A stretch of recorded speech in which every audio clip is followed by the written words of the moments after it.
La verdad sobre el diezmo, tercera parte.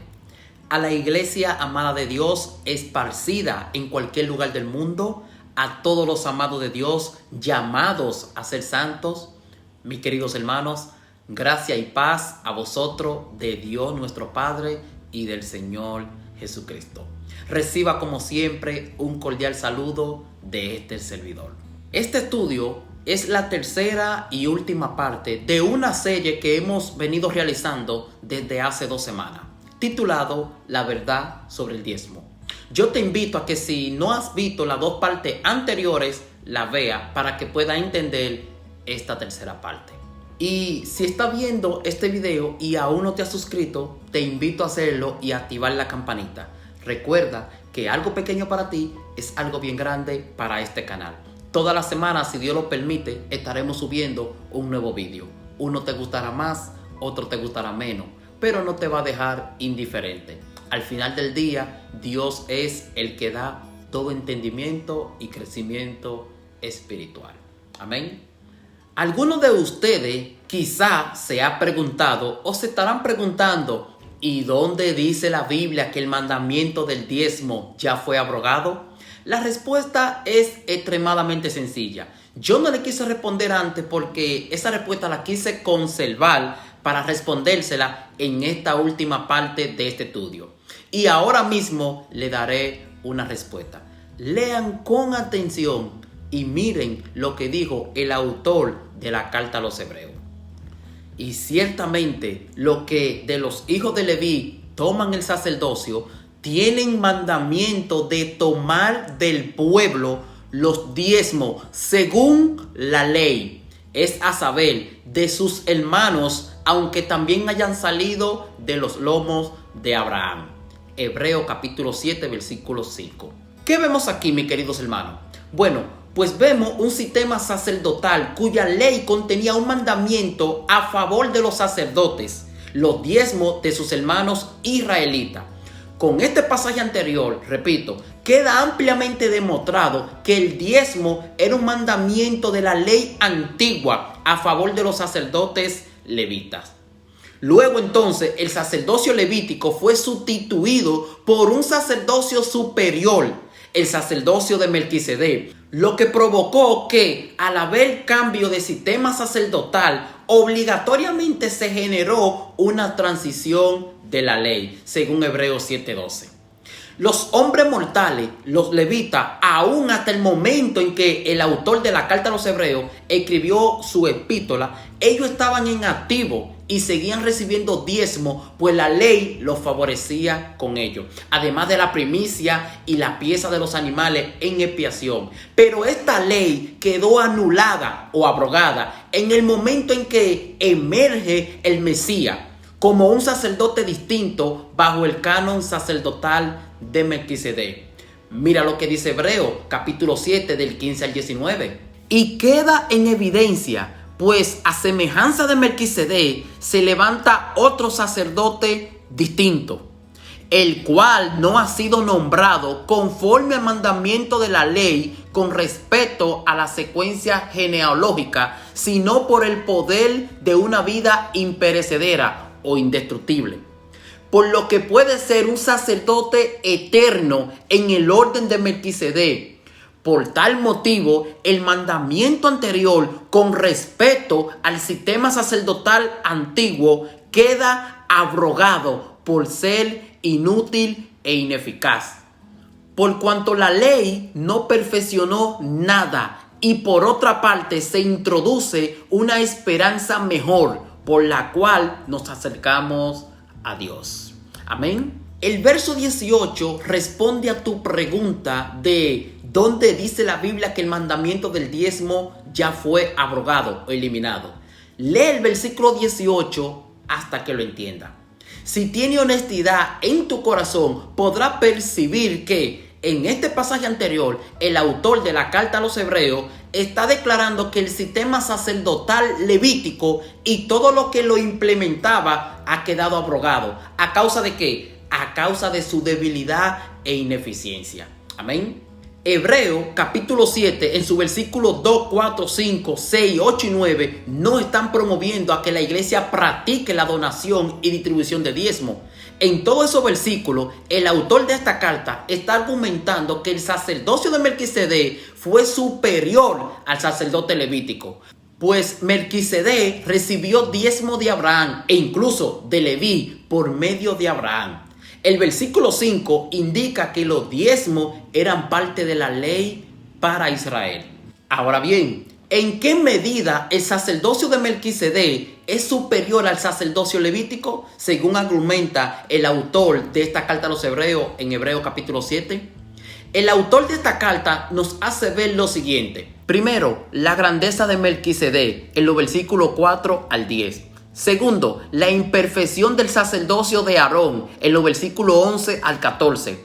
Tercero, la superioridad del nuevo sacerdote en los versículos 15 al 28.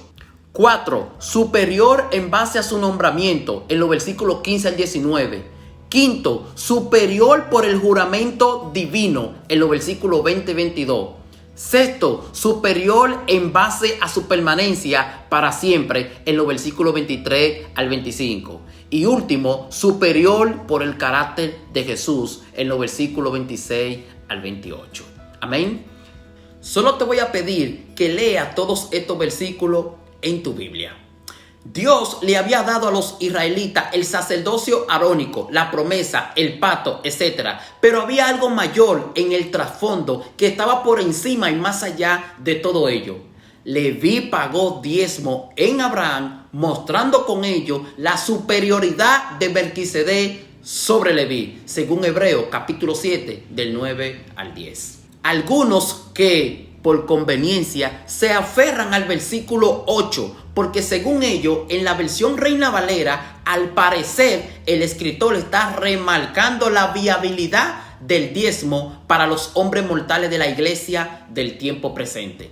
Pero aplicando honestidad, acompañada de pragmática y de una lectura gramaticalmente cuidadosa de esos versículos, junto con su contexto inmediato, es suficiente para exhibir tal teoría como absurda.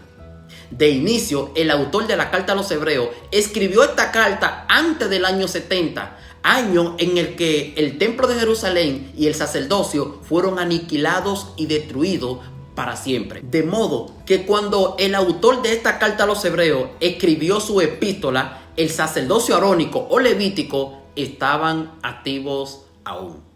Hebreo capítulo 7 versículo 8 de ningún modo está diciendo que la práctica del diezmo sería seguida por la iglesia del Nuevo Testamento durante el tiempo en que se escribió la epístola a los Hebreos.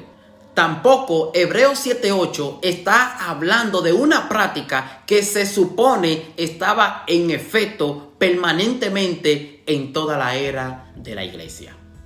La frase en Hebreos 7:8 que dice, aquí ciertamente reciben los diezmos hombres mortales, no está aludiendo a ministros cristianos en la iglesia de ahora o de ese entonces.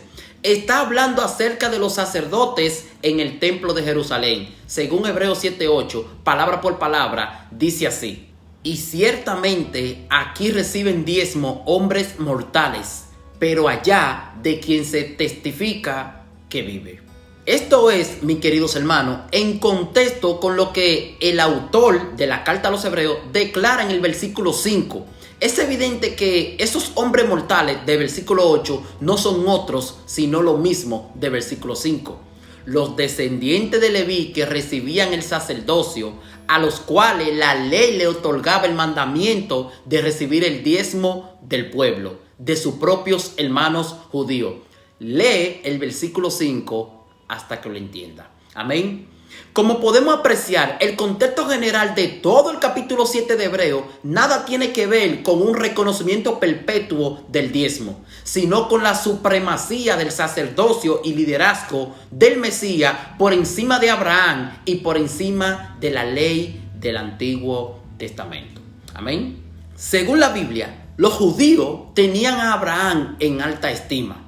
El autor de la carta a los Hebreos desea comprobar que si Melquisedec era mayor que Abraham, entonces el sacerdocio del Mesías es superior al de Aarón. La iglesia primitiva no aplicó el diezmo del Antiguo Testamento. Los apóstoles no enseñaron que se debía diezmar.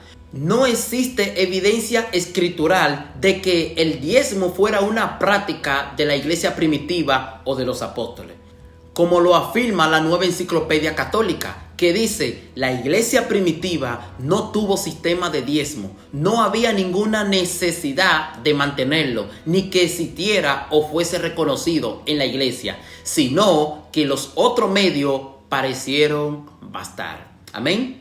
¿Cuáles fueron esos otros medios?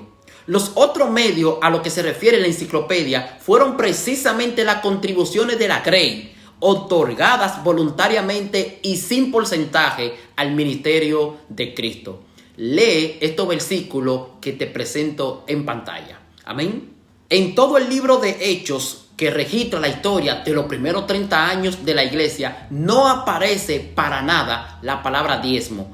Aún y cuando sí aparecen menciones de gentes generosas, como por ejemplo Bernabé, según Hechos 4:36, o el caso de la colecta monetaria que hicieron los cristianos de Antioquía para los habitantes de Judea, después de que el profeta Agabo profetizara que vendría una gran hambre en toda la tierra habitada, según Hechos 11, del 28 al 30. A medida que nos adentramos en la era del Nuevo Testamento, observamos varios contrastes importantes.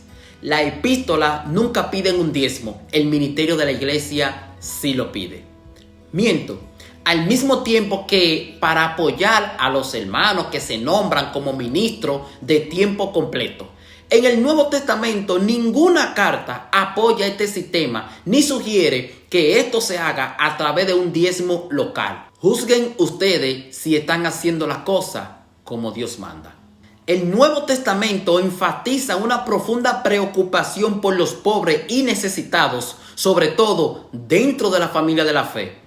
Pablo y otros hicieron organizar las ofrendas que deben abordarse para aquellos en el extranjero en vista del hambre que había llegado. Pero las directrices para tal concesión que Pablo establece en ninguna parte mencionan ni implican que el diezmo sea instrumentado para medir la obligación del cristiano. En los primeros siglos, después de la era apostólica, la iglesia no adoptó el diezmo. Después de la muerte de los apóstoles, tampoco encontramos que la iglesia se haya sustentado con base a la exigencia de diezmo de su grey. Por el contrario, en el sistema para el sustento del ministerio cristiano ha desaparecido el hostigamiento y ahora prevalecen la responsabilidad y el compromiso voluntario de ver por las necesidades de su ministerio. Ya para finalizar, quiero hacer hincapié en algo que conmueve mi espíritu hasta la desesperación.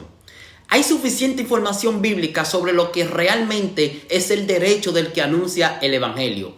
Y esta información es muy poco tomada en cuenta. En cambio, de lo que no está escrito, sí hacen alarde.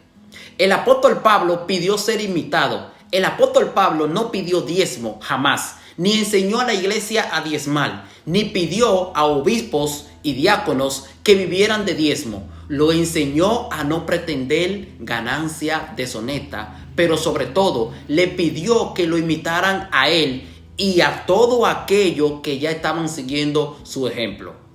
Mira lo que dice la Biblia. Hermanos, sean imitadores de mí y miren a los que, igual que nosotros, se conducen y nos tienen como ejemplo.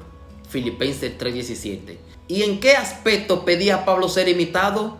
Observa en qué pide Pablo ser imitado. Segunda de Tesalonicenses, capítulo 3, del 7 al 9, dice: ustedes mismos saben de qué manera deben imitarnos, porque no hemos vivido desordenadamente entre ustedes, ni hemos comido gratuitamente el alimento de nadie. Más bien trabajamos arduamente hasta la fatiga, de noche y de día, para no ser una carga para ninguno de ustedes. No porque no tuviésemos derecho, sino para darle en nuestra persona un ejemplo a imitar. Amén. Y la pregunta aquí es: ¿y qué esperas tú también para imitar a Pablo y su compañero de misión? Es extremadamente evidente que las iglesias atendidas por Pablo y sus compañeros de misión no practicaban la donación y distribución de diezmo de dinero. Esa es una práctica desleal y antibíblica impuesta en las iglesias. Mis queridos hermanos y hermanas, hemos llegado al final de este estudio. Espero que haya sido de bendición y utilidad para tu crecimiento espiritual. Solo quiero dejarte una pregunta en el aire para que se la responda al Dios de Israel con temor y temblor. ¿Qué sólidas bases bíblicas le asisten al ministerio de tu iglesia para suponer que los diezmos de dinero son una prescripción de parte de Dios? Dios te bendiga.